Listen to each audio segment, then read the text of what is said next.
This is the surprise inquiry method. By asking a question people do not expect, we carve a new space for discovery and discussion. It works because I know exactly what I'm after, and I use the question as a device to get me where I need to go with a group. Welcome to Create New Futures, a show about thought-provoking ideas and practices you can use to create and shape your future in life and in business. Join Aviv Shahar, author and innovation strategy consultant, as he shares his proven strategies that have helped clients create breakthrough results. Aviv has guided executives at Fortune 100 companies, and now he wants to help you.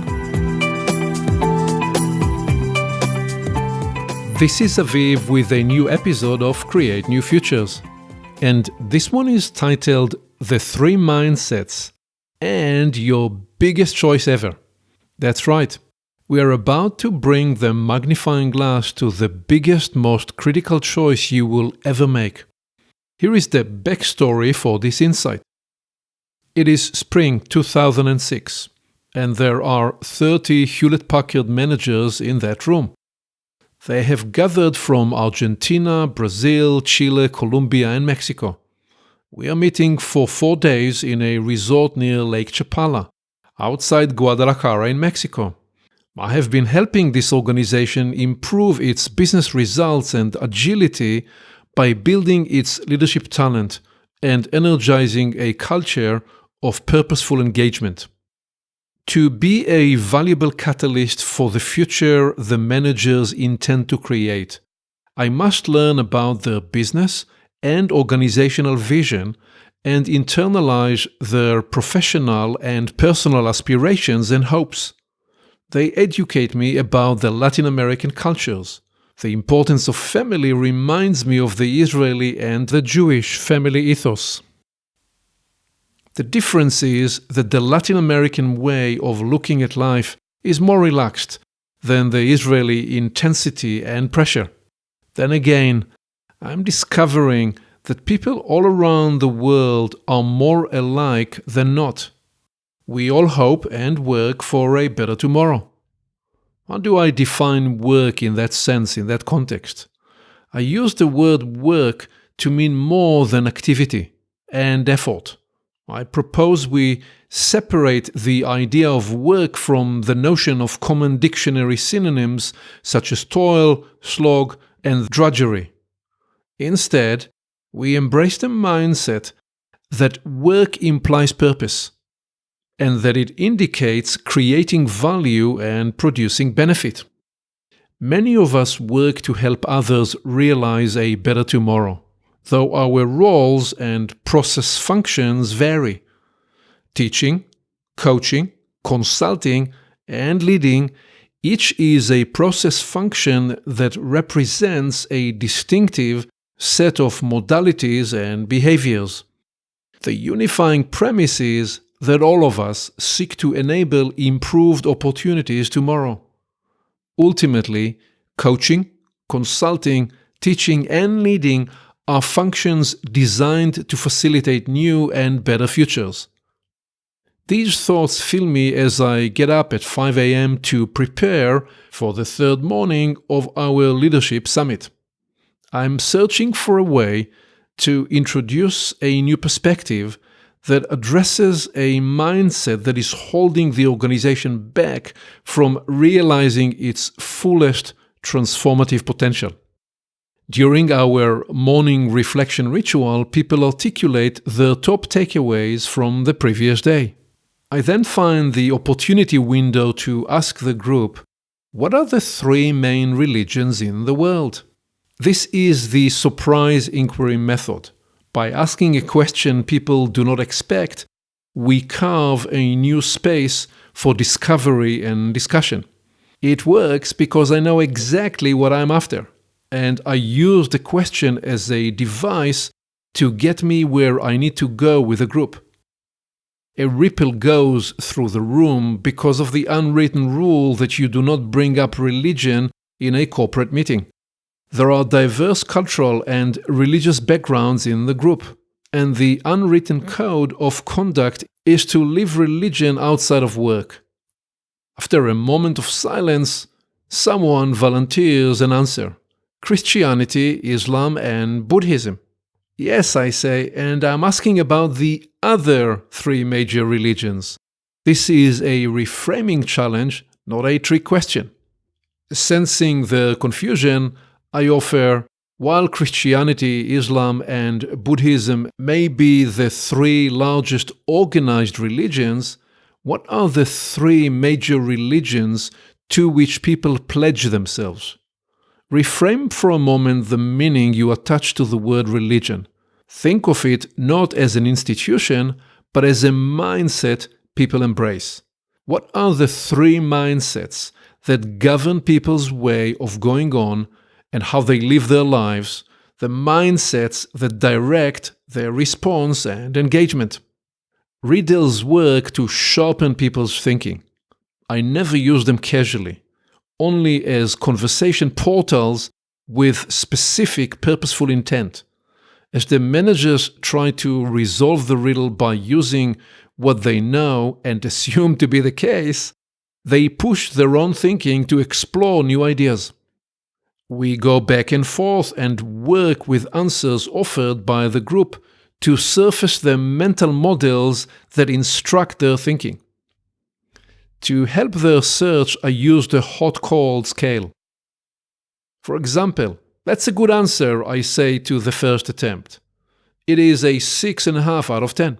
How would you state an even broader case is a typical prompt I offer to keep the discovery going. And then, you're really getting close.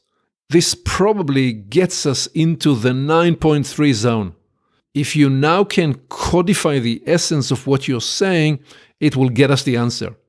At this point, the entire group is engaged in the exercise, allowing me to bring forward the formulation I was seeking.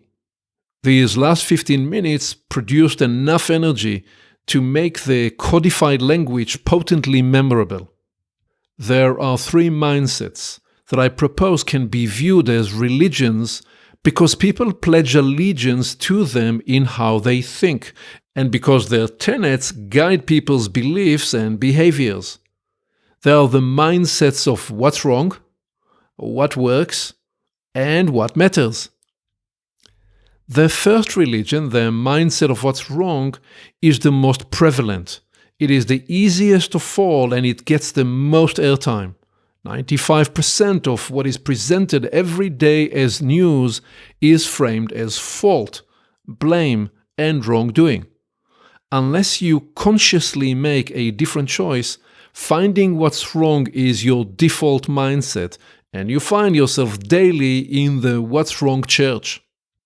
The second religion is the mindset of what works. Although perhaps only 4.99% of the world's population consistently practice this mindset, thank God it often prevails. The world progresses by what works. Choosing to follow the path of what works and making it your response template brings multiple blessings and energy. In the What Works temple, you empower yourself to participate in shaping and creating what can happen. The third mindset builds upon the second and is the rarest of the three. This is the mindset of what matters. All of us have the instinct of this mindset, but only a few act on this instinct to make it the central, self-directed choice. For many people, the impulse of what matters is covered by the myth of tomorrow. This is the myth that says, tomorrow, next year, in 5 years, when I finish doing the things I have to do, I will be able to focus on what matters. These are the three major mindsets, the religions people choose to practice: what's wrong, what works, and what matters.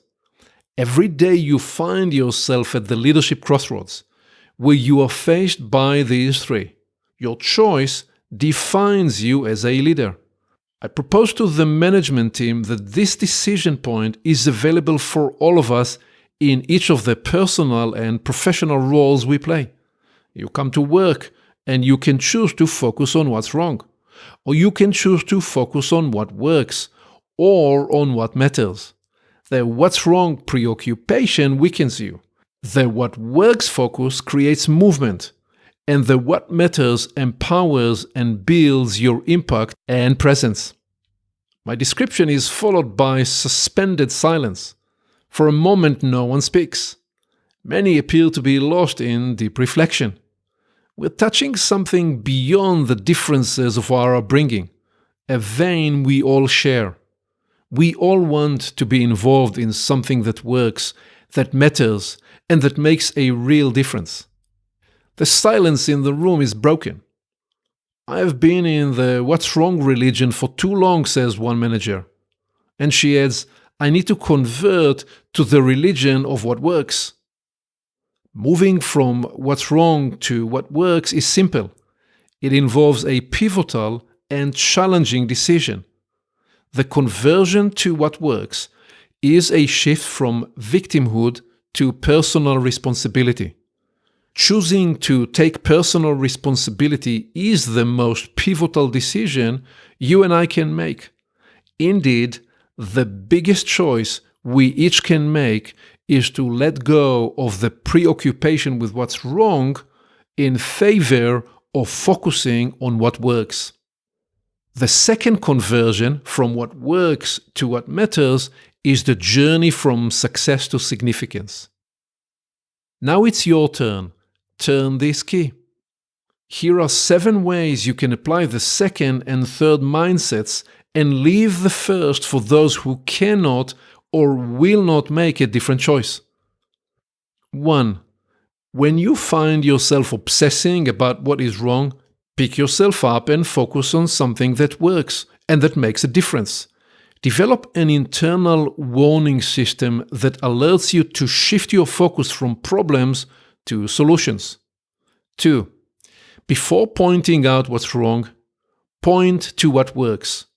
Even when you look at something that has failed, identify 2 or more of its elements that have worked. 3. Develop a weekly ritual of focusing on 2 or 3 opportunities and goals that matter to you. 4. Engage a coach to help you stay focused on what works and on what matters most to you. 5. Look at your team and your organization and ask, what's working well here? What works for our employees, clients, and partners? What do we believe matters most to them? 6. Develop an annual pilgrimage to the What Matters Oasis, where you swim in the lake of significance and enjoy the sunshine of meaning and purpose. And finally, 7. Coach your team to focus on what works and what matters. Make it an implicit shared experience. Discuss concrete examples. Become a leader of what works and what matters. Thank you for listening. Aviv always encourages his clients to identify the 1 or 2 ideas they can move forward into action immediately. What will you capture and apply today? You can always begin with a small action and then build momentum over time. When you move forward from an idea to action, you get immediate ROI, return on the time you invested, and return of learning. And then the learning cycle builds the success propulsion. One more thing. You can reach Aviv directly by phone and email to discover how he can help you create a new future for your business and organization. Creating your new future can begin today.